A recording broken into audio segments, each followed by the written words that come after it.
할렐루야.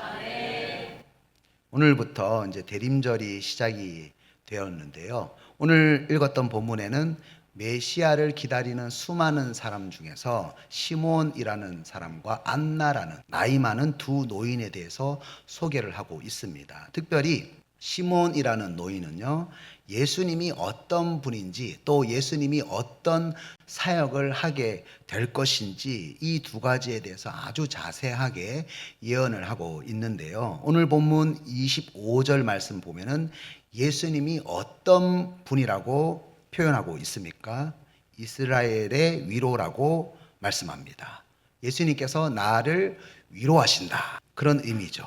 그런데 참 이상합니다. 34절에서 35절 말씀을 한번 보십시오. 시몬이 이스라엘의 위로가 되시는 예수님께서 어떻게 사역하시는지 표현을 하고 있는데요. 시몬이 그들을 축복하고 그의 어머니 마리아에게 말하여 이르되 보라, 이는 이스라엘 중 많은 사람을 패하거나 흥하게 하며 비방받는 표적이 되기 위하여 세움을 받았고 또 칼이 내 마음을 찌르듯 하리니 이는 여러 사람의 마음의 생각을 드러내려 함이니라. 아멘. 지금 어떤 말씀을 하고 있습니까? 예수님께서 어떻게 사역을 한다고 표현하고 있습니까? 이스라엘의 위로라고 하시는 분이요, 어떻게 위로를 한다고 말씀하고 있습니까? 35절을 한번 보세요. 칼이 내 마음을 찌르듯 하리니.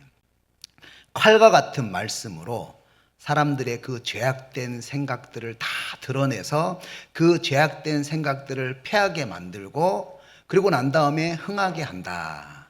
그러면 여러분, 사람들이 좋아합니까? 자기 안에 있는 죄악된 생각들을 다 드러내게 하는데 안 좋아하죠. 그래서 예수님은 비방받는 표적이 될 것이다. 많은 비방을 받을 것이다. 이렇게 예수님은 비방을 받는 중에서도 나의 죄를 사해 주시기 위해서 십자가를 지심으로써 표적을 보여주셨습니다. 그런데 죄악된 생각을 드러내서 패하게 한 다음에 흥하게 한다.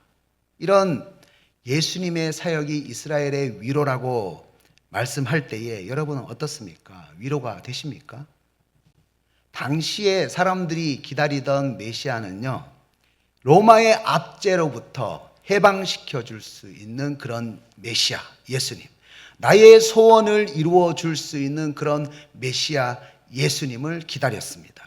그런데 오늘 말씀에서 진정한 위로가 무엇이라고 말씀합니까? 내 안에 하나님 말고 대리만족하고 있는 모든 죄악들을 드러내게 해서 칼처럼 도려내는 것. 내가 대리만족하고 있는 모든 죄악을 드러내게 해서 망하게 하는 것. 이것이 진정한 위로라는 거예요. 그럴 때에 우리 가운데에 부흥이 일어날 수가 있다는 거예요. 우리의 마음이 흥하게 될 수가 있다는 것입니다. 그런데 사람들은 이런 위로를 원하지 않아서 예수님이 비방을 받게 될 것이다. 이것을 예언하고 있습니다. 여러분, 복음의 본질대로 산다는 것이 쉬운 일입니까? 세상에서 비방을 받을 수밖에 없어요. 예수를 믿는데 뭐가 잘된 것이 있냐고 세상에서 비방을 받습니다. 36절에서 37절까지 나오는 안나라는 사람을 여러분 한번 보세요. 7년 동안 남편과 살았습니다. 그런데 그만 남편이 죽고 과부가 되었어요.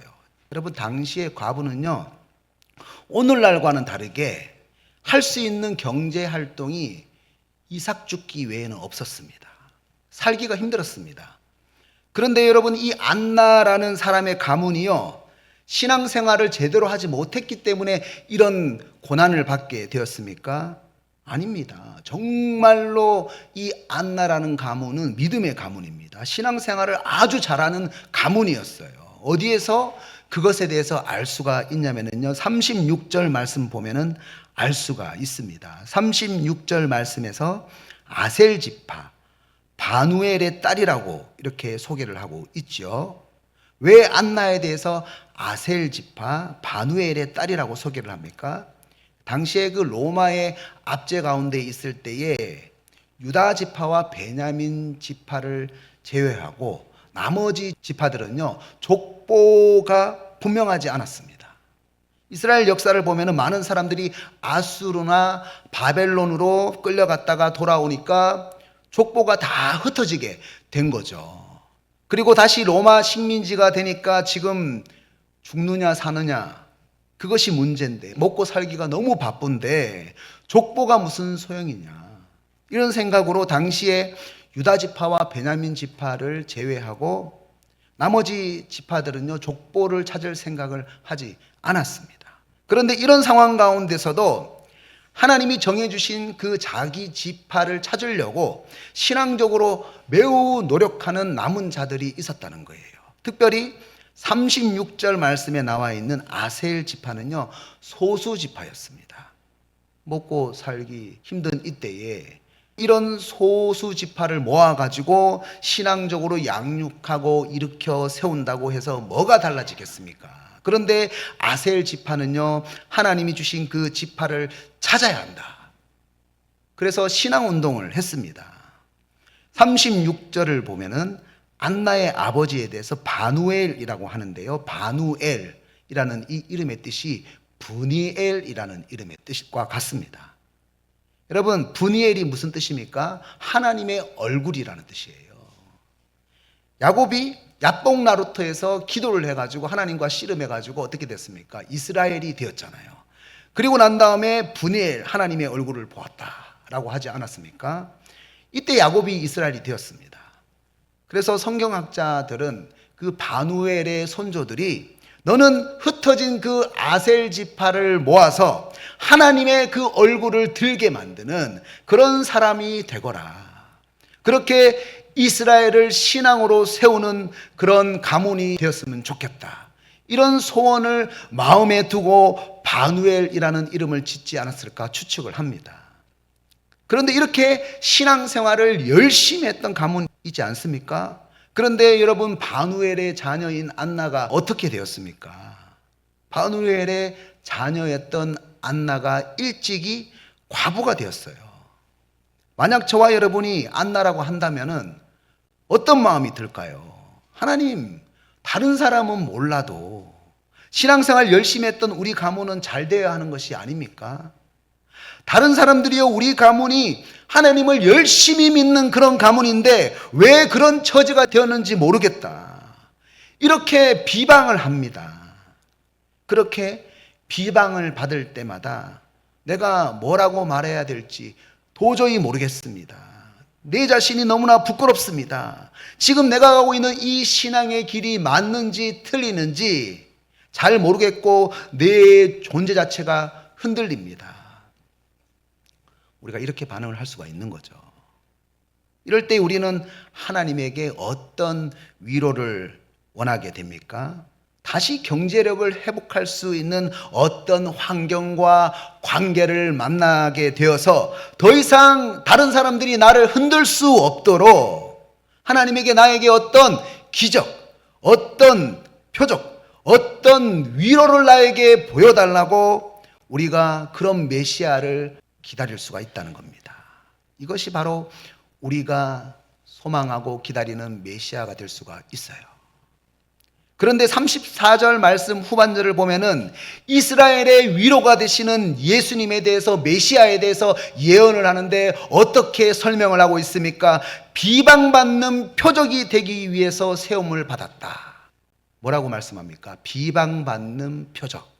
여기서 표적이라는 단어는요, 헬라어 원어로 세메이온이라고 하는 단어인데요, 이 단어는요 특별히 어떤 초월적인 능력, 초월적인 기적을 이야기할 때에 쓰이는 단어입니다. 그런데 34절에서 표적 앞에 뭐라고 말씀하고 있습니까?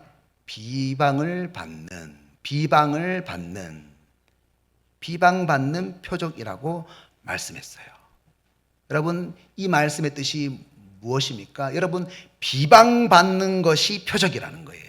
비방받는 것이 기적이라는 겁니다. 결국 그 비방받는 표적, 비방받는 기적의 마지막 마침표, 하이라이트가 무엇입니까? 십자가입니다.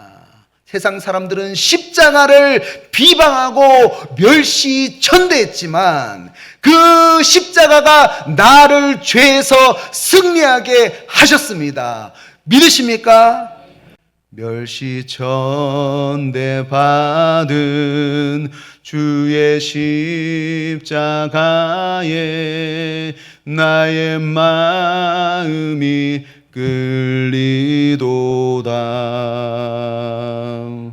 귀한 어린 양이 세상 죄를 지고 험한 십자가 지셨도다. 최후 승리를 얻기까지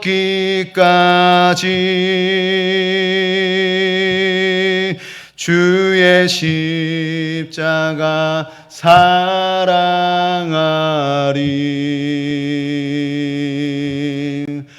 빛나면 유관 받기까지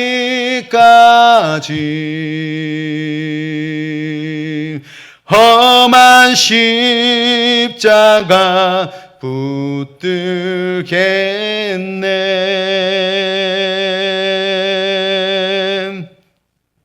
여러분, 무엇이 진짜 기적이고 표적입니까? 정말 신앙적으로 사는데도 불구하고 비방을 받습니다. 그런데도 불구하고 그 신앙의 가치관이 세상의 가치관에 비교돼서 흔들리지 않고 끝까지 험한 십자가를 붙드는 것이 표적이고 기적이라는 것입니다. 예수님께서 그 기적을 십자가 위에서 우리에게 보여주셨습니다. 여러분, 모세가요 80세 노인이 되어서 부름을 받았습니다. 하나님께서 모세에게 이스라엘 백성들에게 가서 이집트 바로 왕에게 가서 출애굽하겠다고 말을 하라고 하는 거예요. 그러니까 여러분, 얼마나 흔들리겠습니까? 얼마나 비방을 받을까? 걱정이 되겠습니까? 예전에 40세 때 이스라엘 백성들을 구해주려고 할 때에 배신당했지 않습니까? 비방당했지 않습니까? 지금 80세가 다 된 노인의 말을 들어주겠습니까, 하나님? 당연히 그때도 비방을 받았는데 당연히 비방을 받을 텐데 모세가 흔들렸어요. 이때 모세가 이스라엘 백성들이 하나님의 이름을 묻게 되면은 뭐라고 할까요? 하나님에게 질문을 했습니다. 그때 하나님께서 출애굽기 3장 14절 말씀에서 이렇게 말씀을 하셨습니다. 나는 스스로 있는 자이니라. 스스로 있는 자가 나를 너희에게 보내셨다 하라. 아멘. 나는 스스로 있는 자다. 나는 나다. 하나님께서는 어떤 환경과 관계에 대해서도 어떤 만물에 대해서도 간섭을 받지 않는 자존자다라는 의미입니다. 그런데 그 말씀에 대해서는 잘 알죠. 그런데 그 다음 말씀 다시 한번 보여주세요. 그 다음 말씀이 핵심입니다. 스스로 있는 자가 나를 너희에게 보내셨다 하라. 스스로 있는 자가 나를 너희에게 보내셨다 하라. 여러분, 이 말씀이 어떻게 읽어지십니까? 하나님은 어떤 비방에도 아무런 간섭을 받지 않는 자존자이신데 그 자존자 되시는 하나님께서 나를 보내셨다는 거예요. 그러니까 하나님이 어떤 비방에도 어떤 환경에도 어떤 관계에도 간섭을 받지 않는 것처럼 모세도 이스라엘 백성들도 어떤 비방에도 흔들리지 말고 아무런 간섭을 받지 말라는 겁니다. 이스라엘 백성들이 얼마나 많이 흔들렸습니까? 왜 이집트에서 끌고 나와서 홍해 바다에서 죽게 하느냐? 이집트에 있을 때는 생선도 먹고 오이도 먹고 참외도 먹고 부추도 먹고 파도 먹고 마늘도 먹었는데 값없이 먹었는데 왜 강야로 끌고 나와서 우리를 죽게 하느냐? 이렇게 신앙생활을 한다고 달라지는 것이 무엇이냐? 여러분, 수많은 이스라엘 백성들이 10가지 재앙을 받습니다. 홍해의 기적을 봤습니다. 엄청난 기적을 봤어요.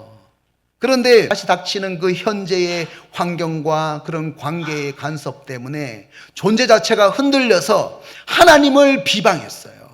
여러분, 무엇이 기적일까요? 10가지 기적을 보고도 흔들리는 것이 기적입니까? 홍해를 건너는 기적을 보고도 하나님을 비방하는 것이, 흔들리는 것이 기적입니까? 오늘 34절 말씀에서는 비방받는 표적이 진짜 기적이라고 말씀하고 있습니다. 예수님은 수많은 비방 속에서도 우리를 죄에서 구원하기 위하여 묵묵히 십자가의 길을 가셨고 십자가를 지셨습니다. 이것이 비방받는 표적, 기적이라는 것입니다. 그렇다면 우리도 마찬가지로 화려한 세상의 그 가치관 속에서 비방을 받는다고 할지라도 전혀 비교받지 않는 거예요. 전혀 흔들리지 않는 거예요. 끝까지 험한 십자가를 붙잡을 수가 있다면 그것이 진정한 기적이고 표적이라는 겁니다. 그것이 진정한 위로가 될 수가 있다는 것입니다. 여러분, 비방받는 표적에서 이 표적이라는 단어가 영어로 사인이라고 하는데요. 이것은 계약되었다라는 그런 뜻입니다. 계약. 성경에 보면은 최초의 표적이 있어요. 하나님이 보여주신 표적. 최초의 표징이라고도 하고요. 최초의 계약이라고도 합니다. 어디냐면은 바로 노아의 홍수 사건입니다. 하나님께서 홍수 심판을 하시고 난 다음에 하나님이 무엇을 사람에게 보여주셨습니까? 무지개 표적을 보여주셨습니다. 무지개 계약을 보여주셨어요. 그리고 난 다음에 어떤 말씀을 하셨습니까? 다시는 물로 심판을 하지 않겠다. 무지개로 표적을 보여주면서 계약을 하셨습니다. 보통 우리가 계약을 할 때에 계약이 믿음지 않으면은, 계약이 신뢰가 가지 않으면 어떻게 합니까? 담보물이라는 것을 만듭니다. 그런데 보세요. 죄는 인간이 지었습니다. 죄는 인간이 지었는데 하나님께서 무지개라는 그런 표적을 보여주면서 무지개라는 담보물을 제시하시면서 다시는 물로서 심판하지 않겠다고 노아와 계약을 하셨습니다. 하나님께서 아브라함에게 땅과 별과 같은 자손을 주시겠다고 계약을 하실 때에도 마찬가지였어요. 고대 군동에서는 계약을 할 때에 동물을 찢어 놓은 다음에 그 동물 사이로 지나가면서 계약을 했습니다. 그러니까 이 계약은 어떤 의미냐면은 만약 이 계약을 지키지 않으면은 이 동물이 찢어진 것처럼 찢어져서 죽겠다라는 그런 의미입니다. 그런데 하나님께서 아브라함을 재우시고 하나님만 불러서 그 동물이 찢어진 사이로 지나가셨어요. 아브라함은 그 사이를 지나가지 않았습니다. 여러분, 이것이 무엇을 의미합니까? 사람은 신실하지 않습니다. 절대로 그 약속과 계약을 지킬 수가 없어요. 그런데 하나님은 이 계약을 지키지 않으면 이 동물과 같이 찢어지겠다는 거예요. 죽겠다는 거예요. 그러니까 무슨 말입니까? 우리가 하나님과 계약된 존재입니다. 그런데 그 계약은 우리의 신실함이 아니라 하나님께서 자기 목숨을 걸고 담보하신 하나님의 신실함에 기초한 그런 계약이라는 거예요. 그 계약이 무엇으로 보여졌습니까? 십자가를 통해서 우리에게 보여졌다는 거예요. 하나님의 신실한 그 사랑을 보여주는 표적, 기적, 그 계약의 끝이 무엇입니까? 바로 십자가라는 것입니다. 나는 예수님의 피의 값어치로 단단하게 하나님과 계약된 존재입니다. 믿으십니까? 나는 스스로 계시는 하나님과 계약된 존재예요. 여러분, 운동선수가요, 계약을 했어요. 감독이 이 선수 내가 보증하겠다. 만약 이 선수 못 뛰면 내가 감독직 내려놓겠다. 아니, 내 목숨을 내놓겠다. 이렇게 하고 선수를 데리고 왔어요. 그런데 열심히 뛰는데도 불구하고, 신앙생활 열심히 하는데도 불구하고 주위에서요, 왜 저렇게 어렵게 살지? 많은 자손과 함께 땅을 상속받는다고 하더니 왜 애굽에서 종살이를 하지? 왜 포로 생활을 하지? 왜 나그네처럼 떠돌아다니지? 이런 말들을 듣는 거예요. 여러분, 그때 우리는 누구의 말을 들어야 될까요? 그 선수는 누구의 말을 들어야 될까요? 그렇게 비방을 받는 그 순간에도 자기 목숨을 담보로 십자가로 계약하신 우리의 인생의 감독이 되시는 하나님의 그 사랑의 말씀에만 간섭을 받아야 한다는 것입니다.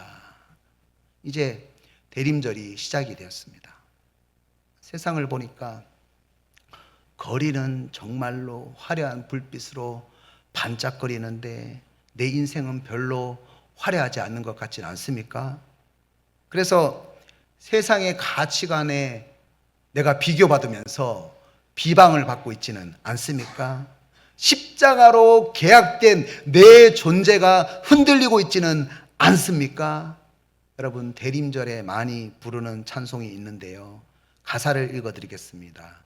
곧 오소서 임마누엘, 오 구하소서 이스라엘, 그 포로 생활 고달파 메시아 기다립니다. 기뻐하라 이스라엘, 곧 오시리오 임마누엘.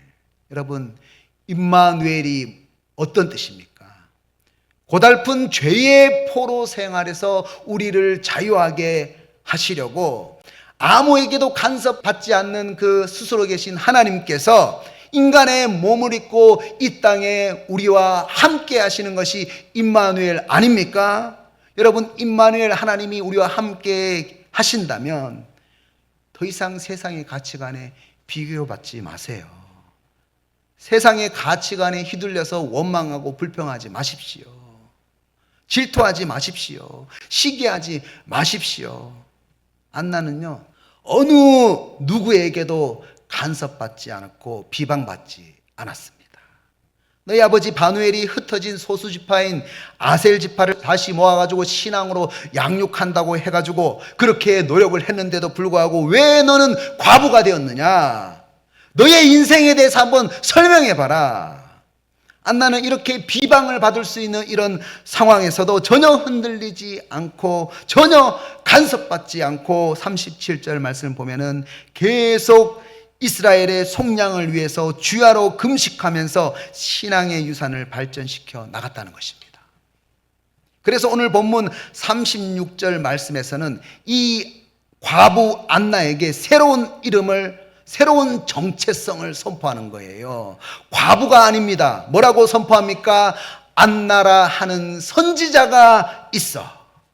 안나 선지자. 안나는 신세 망친 과부가 아니라 노인이 아니라 선지자라는 것입니다. 여러분, 구약 시대에는요, 수많은 비방 속에서 오직 하나님에게만 간섭받고 하나님의 말씀을 그대로 전달하는 사람을 선지자라고 얘기를 했습니다. 그런데 안나가 어떻게 선포가 되었습니까? 너는 어떤 환경에도 흔들리지 않는 선지자다. 함께 고백해 볼까요? 나는 하나님의 선지자다. 그게요. 나는 하나님의 선지자다. 그러면은 흔들리지 말아야죠. 여러분, 선지자였던 세례 요한도요, 흔들렸습니다. 마태복음 11장에서 예수님이 세례 요한에 대해서 이렇게 말씀하셨습니다. 누구든지 나로 말미암아 실족하지 아니하는 자는 복이 있도다. 너희가 무엇을 보려고 광야에 나갔더냐? 바람에 흔들리는 갈대냐? 여러분, 예수님의 길을 예배했던 세례 요한, 얼마나 대단한 선지자입니까? 그런데 예수님에게 오시는 이가 당신이 맞습니까? 세상의 반응 때문에 위로받지 못하고 실족했어요. 흔들렸습니다. 선지자가 절대로 흔들리면 안 되는데 세례 요한은 순간 흔들려가지고 예수님에게 흔들리는 갈대라는 평가를 받았어요. 하나님에게 흔들리는 갈대라고 평가를 받은 거예요. 오늘 본문 34절 말씀 한번 보세요. 시몬이요, 이 예언을 특별히 누구를 지목해서 예언을 했습니까? 마리아를 지목해서 그의 어머니 마리아에게 말하여 이르되 비방받는 표적이 될 것이다. 마리아에게 지목해서 이 예언에 대해서 얘기를 했습니다. 그런데 마리아가 어떻게 했습니까? 예수님을 찾아왔어요. 사역하는데, 말씀 사역을 하는데 찾아왔어요. 사람들이 자꾸 예수님 보고 귀신 들렸다고 하고 그러는데 이제 사람들에게 비방받는 일은 그만하시고 가정이나 좀 돌봐주세요. 시몬으로부터 비방받는 표적이 될 것이다. 예수님의 사역에 대해서 분명히 마리아가 들었잖아요. 꼭 기억하라고, 그래서 흔들리지 말라고 하나님께서 마리아에게 들려주셨잖아요. 그런데도 마리아는 예수님으로 인해서 위로받지 못하고 실족하고 흔들렸다는 것입니다. 이제 오늘 성경은 저와 여러분에게 묻고 있습니다. 나는 어떻습니까? 나는 신앙이 좋아요. 신앙이 좋은 사람입니다. 세례요한 또 마리아도. 그런데 순간적으로 거대한 세상 앞에서 비방받는 표적으로 서지 못할 때가 있지는 않습니까? 험한 십자가를 계속해서 붙잡아야 되는데 세상의 비교가치 앞에서 무너질 때가 있지는 않습니까? 오늘 이 시간에 하나님께서 우리에게 묻습니다. 내 자신의 마음을 한번 들여다봐라. 세상의 가치관 가운데에 비방을 받을 때에 진리 가운데 서지 못하고 흔들리는 그런 모습이 있지는 않는가? 지금 내가 처한 현실의 환경과 관계 때문에 여러분의 믿음이 흔들리고 있지는 않습니까? 스스로 계셔서 아무에게도 간섭을 받지 않으시는 그 임마누엘의 하나님께서 우리와 함께 하십니다. 믿으십니까? 주님의 사랑이 계속되고 있습니다. 믿으십니까? 로마서 8장 35절에서는 이렇게 말씀합니다. 누가 우리를 그리스도의 사랑에서 끊으리요? 환난이나 공고나 박해나 기근이나 적신이나 위험이나 칼이랴. 누가 그리스도의 사랑에서 끊을 수 있습니까? 여러분, 무엇이 기적입니까? 무엇이 표적입니까? 예수님이 수많은 비방 속에서 십자가의 길을 가시고 십자가를 지신 것처럼 우리가 비방받는데도 불구하고 진리 가운데에 서서 험한 십자가를 흔들리지 않고 붙잡는 것, 그것이 하나님이 진정으로 우리에게 바라는 기적이고 표적이라는 것입니다.